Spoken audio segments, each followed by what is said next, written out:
pemirsa, sebelum saya menyampaikan firman Tuhan untuk saudara-saudara sekalian, saya ingin untuk menyanyikan sebuah pujian untuk untuk kemuliaan bagi nama Tuhan dan untuk memberkati saudara-saudara sekalian.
Salam saudara pemirsa, sampai jumpa kembali dengan kami dalam program Berita Pengharapan. Dan saya mengajak kita semua hari ini merenungkan sesuatu yang belum pernah saudara bayangkan. Bahwa mujizat itu terjadi bukan hanya karena karunia Roh Kudus kepada seseorang, tetapi juga para pendengarnya atau orang yang sakit itu juga harus punya iman. Paling tidak keluarganya punya iman yang sama, sehingga akhirnya mujizat dapat terjadi. Mari kita berdoa sebelum kita lebih jauh mendengarkan firman Tuhan hari ini. Bapa, dalam nama Yesus kami mengucap syukur ada firman Tuhan yang ajaib yang kami dengar sebentar. Tuhan menolong kami, memberkati kami semua dengan firman Tuhan ini, dan menolong kami untuk menangkap maksudnya dengan tepat, sehingga hidup kami akan mengalami mujizat demi mujizat, karena kami beriman kepada Tuhan dan juga percaya kepada hamba Tuhan yang Engkau pakai untuk mendoakan kami. Terima kasih Tuhan, terpujilah nama-Mu. Dalam nama Yesus kami berdoa, haleluya, amin. Mari kita merenungkan firman Tuhan hari ini dari Injil Markus pasal 6 ayat 1 sampai ayat yang ke-6. Injil Markus pasal 6 ayat 1 sampai 6. Nah, saya ingin membaca hanya satu ayat saja, yaitu ayat 5. Demikian bunyi firman Tuhan. Ia tidak dapat mengadakan satu mujizat pun di sana, kecuali menyembuhkan beberapa orang sakit dengan meletakkan tangannya atas mereka. Amin. Saudara pemirsa, dia pulang ke Nazaret, tempat dia dibesarkan, tempat dia dikenal, sampai dia berangkat melayani Tuhan sekitar umurnya 30 tahun, kata Alkitab. Saudara pemirsa, sampai ke sana sambutan mereka bilang apa? Dari mana ya dia dapat kuasa itu ya? Nah, mari kita lihat. Saya akan baca untuk kita semua pertanyaan ini.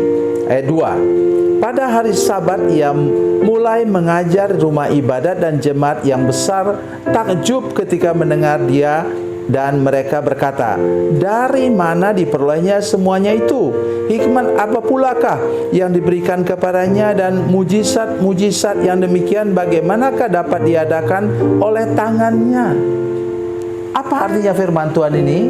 Mereka mempertanyakan, karena mereka kenal Yesus sejak umur dia 12 tahun, kata firman Tuhan. Mereka balik dari Mesir, mengungsi ke Mesir selama 12 tahun. selama 10 tahun, maaf. Karena waktu itu umur Yesus sudah 2 tahun. Kemudian pulang ke sana umur 12 tahun. Mereka melihat dia bermain, melihat dia ya seperti anak remaja pada umumnya.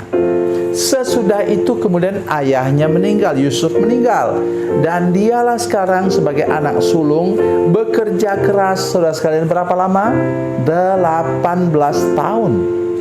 Itu yang disebut dalam Alkitab kita, itu dalam para penterjemah Alkitab mengatakan itu di mana Yesus menunjukkan dirinya benar-benar sebagai manusia biasa. Dia membanting tulang untuk menghidupi adik-adiknya yang banyak itu, saudara sekalian. Mari saya ingin mengajak kita semua menyadari hal ini dengan sungguh-sungguh. Dan saya percaya bahwa Tuhan akan beri hikmat kepada kita. Jangan terlalu banyak mempertanyakan seorang hamba Tuhan. Loh kakek atau opa, kalau memang dia betul-betul sesat, bagaimana? Biarlah itu urusan dia dengan Tuhan. Bukankah dia disebut hamba Tuhan? Bahwa dia harus mempertanggungjawabkan segala sesuatu, bukan hanya kepada sinode atau pemimpin puncak dari lembaga gereja di mana dia melayani, tapi nomor satu dia disebut sebagai hamba Tuhan. Jadi dia sekarang bertanggung jawab ke atas kepada Bapa di surga. Jadi tugas kita ialah kalau dia mulai lihat dia sudah mulai melenceng sedikit, mulai menyimpang sedikit, tugas kita ialah mari kita berlutut kepada Tuhan, sebut nama hamba Tuhan itu di hadapan Tuhan dan minta supaya Tuhanlah yang bertindak meluruskan apa yang kita rasa tadi kurang pas. Saudara pemirsa, itu sikap yang paling baik. Bila kita melihat seorang hamba Tuhan mungkin agak meragukan kita, tapi jangan meragukan dia, mempertanyakan dari mana dia dapat hikmat itu, bagaimana kok dia bisa bikin mujizat itu. Jangan. Nah, ayat 3 yang paling parah. Bukankah ia ini tukang kayu, anak Maria, saudara Yakobus, Yoses, Yudas, dan Simon? Dan bukankah saudara-saudaranya yang perempuan ada bersama-sama kita? Lalu mereka kecewa dan menolak dia. Ngeri, saudara sekalian. Oleh sebab itu, ketika saudara melihat seorang hamba Tuhan mengadakan mujizat dan keajaiban dan engkau tahu, aduh saya tahu pendeta ini, dulu saya tahu di pasar situ dia preman. Saudara sekalian, engkau berdosa kepada Tuhan. Tuhan bisa mengubah bahkan seorang yang bandit sekalipun, yang haus darah, tidak segan-segan membunuh orang yang dia rampok misalnya, kemudian dia bertobat dan dipakai oleh Tuhan secara luar biasa. Itu kita justru harus bersyukur. Tuhan terima kasih ya. Ibu itu dulu seorang, perempuan yang tidak baik, sekarang dia sudah menjadi pendeta. Oh, puji Tuhan, Tuhan Yesus yang berkuasa membalikkan keadaan hidup orang. Oh, Tuhan Yesus, harusnya bersyukur dong. Jangan kemudian kecewa dan menolak hamba Tuhan yang jelas-jelas sudah bertobat, sudah melayani Tuhan dengan urapan Roh Kudus. Mari kita lihat kembali kepada ayat yang tadi. Gara-gara itu ia tidak dapat mengadakan satu mujizat pun di sana, kecuali menyembuhkan beberapa orang sakit dengan meletakkan tangannya atas mereka. Nah, itu akibatnya. Itu lagi yang saya tadi sudah mulai dengan pendahuluan. Ketika engkau melihat orang lain disembuhkan, jangan tunggu lama, cepat maju dan minta hamba Tuhan itu kemudian mendoakan saudara sekalian supaya engkau juga sembuh. Jangan pernah kemudian imanmu menjadi tertutup karena engkau tahu latar belakang hamba Tuhan itu. Jadi mari kita bersama-sama hari ini belajar percaya, belajar menghargai hamba Tuhan, dan tidak pernah kemudian meragukan hamba Tuhan manapun juga. Nah, kalau engkau belum percaya, berdoalah untuk hamba Tuhan itu supaya melalui tangannya segala masalah, persoalan, penyakit, dan apa yang tidak baik dalam kehidupanmu diubah oleh Tuhan menjadi berkat. Tuhan Yesus memberkati, Tuhan Yesus baik. Mari kita berdoa. Bapa, dalam nama Yesus, terima kasih banyak untuk firman Tuhan yang luar biasa ini. Tolong kami semua untuk belajar beriman, menghargai hamba Tuhan yang Tuhan pakai di gereja kami dan juga pada sebuah KKR yang kami ikuti, supaya kami mengalami mujizat dan keajaiban Tuhan dan tidak pernah sekalipun meragukan karunia seorang hamba Tuhan. Terima kasih Bapa di surga. Dalam nama Yesus kami berdoa. Haleluya. Amin.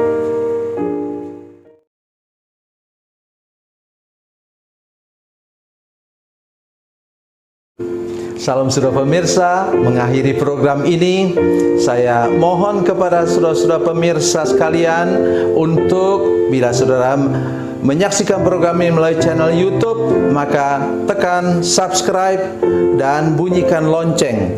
Dan bila saudara menyaksikan program ini melalui channel Facebook, maka tolong saudara-saudara sekalian tekan like dan juga komen.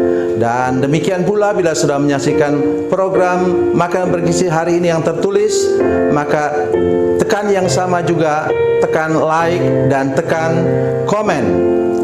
Dan tolong saudara-saudara sekalian untuk membagikan program ini, share program ini di channel saudara-saudara sekalian, supaya lebih banyak lagi orang diberkati melalui program ini. Tuhan Yesus memberkati, Tuhan Yesus baik.